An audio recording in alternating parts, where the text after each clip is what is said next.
Hi friends, last వీడియోలోది ఇది half అనమాట video.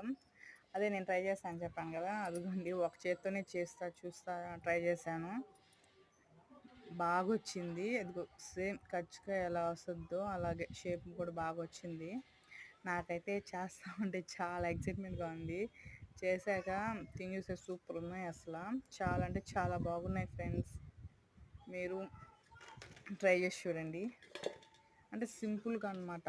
శనగలు బెల్లంతోనే పొడి చేసి, అంటే చాలామంది కొబ్బరి వేస్తారు, చాలామంది కొబ్బరి కూడా పడదు కదా, చక్కెర షుగర్ ఉండే వాళ్ళు చక్కెర వేసుకుంటే షుగర్ ఎక్కువగా ఉంటుంది. అదే బెల్లం వేసి చూడండి బాగా వచ్చాయి. అందుకే మేము చేసాము, చాలా బాగున్నాయి ఫ్రెండ్స్. చూడండి, నేనైతే ఒక చేత్తో వీడియో తీస్తూ ఒక చేత్తో చేస్తా ఉన్నాను. మా పాప